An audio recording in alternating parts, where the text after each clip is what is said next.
نحمدہ ونصلی علی رسولہ الکریم اما بعد۔ چمن اپنا ہے یہ اپنے چمن کے باغباں ہم ہے، چمن اپنا ہے یہ اپنے چمن کے باغباں ہم ہے، لہو دے کر اسے سینچا ہے اس کے پاسباں ہم ہے۔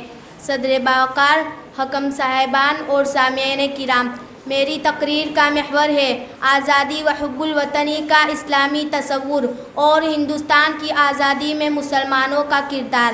حضرات، خدائے واحد کی غلامی اختیار کر لینے کے بعد انسان دوسری ساری غلامیوں سے آزاد ہو جاتا ہے۔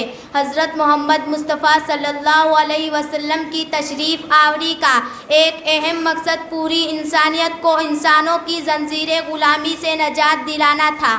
ارشاد خداوندی ہے وَيَضَعُ عَنْهُمْ إِصْرَهُمْ وَالْأَغْلَالَ الَّتِي كَانَتْ عَلَيْهِمْ۔ اسی لیے تو اسلام وطن دوستی کی تعلیم دیتا ہے اور وطن کی محبت کو ایمان کا حصہ ان الفاظ میں قرار دیتا ہے، حب الوطن من الایمان۔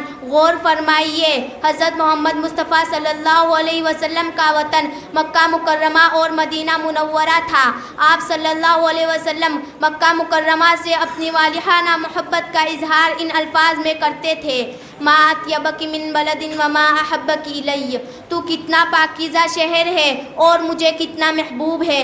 اپنے وطن سے محبت کی تعلیم دینے والے پیغمبر خود اپنے وطن مدینہ منورہ کے لیے اپنے پروردگار سے اس انداز میں دعا مانگتے تھے، اللہم حبب الینا المدینۃ کحبنا مکۃ او اشد۔ اے اللہ، جس طرح ہمیں مکے سے محبت ہے ویسے ہی بلکہ اس سے زیادہ مدینے کی محبت ہمارے دلوں میں ڈال دے۔ یہی نہیں بلکہ حضرت محمد مصطفیٰ صلی اللہ علیہ وسلم کو اپنے وطن کی ہر چیز محبوب تھی، یہاں تک کہ اپنے وطن کے پہاڑ سے بھی محبت کا اظہار کرتے تھے، کہتے تھے ھذا جبل یحبنا ونحبہ۔ یہ پہاڑ ہم سے محبت کرتا ہے اور ہم اس سے محبت کرتے ہیں۔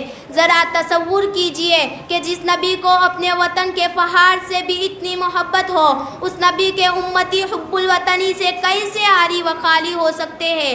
ہمارے ملک ہندوستان میں تمام اہل وطن کی ترجمانی کرتے ہوئے مفکر اسلام علی میاں ندوی رحمۃ اللہ علیہ نے کہا تھا کہ حب الوطنی یہ ہے کہ ہمیں اپنے وطن کے کانٹے سے بھی محبت ہو۔ تاریخ کے خشاچینوں، ہندوستان کی تاریخ گواہ ہے کہ اپنے وطن سے مسلمانوں نے ہمیشہ نہ صرف یہ کہ جذباتی محبت کا اظہار کیا بلکہ انگریزوں کے تسلط سے اس کو آزاد کرانے میں پیش رہے ہیں۔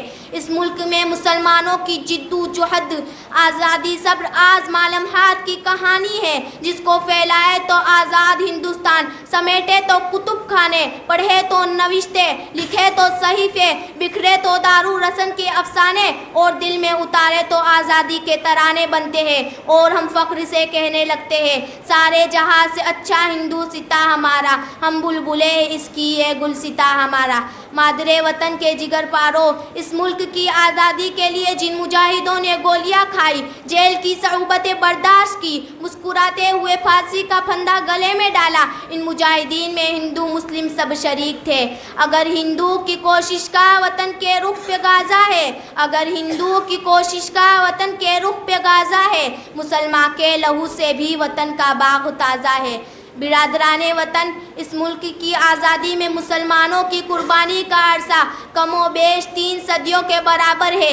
1700 عیسوی سے ہی نواب سراج الدولہ نے انگریزوں کے خلاف لڑنا شروع کر دیا تھا۔ 1731 عیسوی میں شاہ ولی اللہ محدث دہلوی رحمۃ اللہ علیہ نے انگریزوں کے قائم کردہ نظام حیات کی دھجیاں بکھیرنے کی کوشش کی۔ 1799 عیسوی میں آزادی کے متوالے ٹیپو سلطان شہید رحمۃ اللہ علیہ نے سری رنگا پٹنم کے میدان میں جام شہادت نوش کیا۔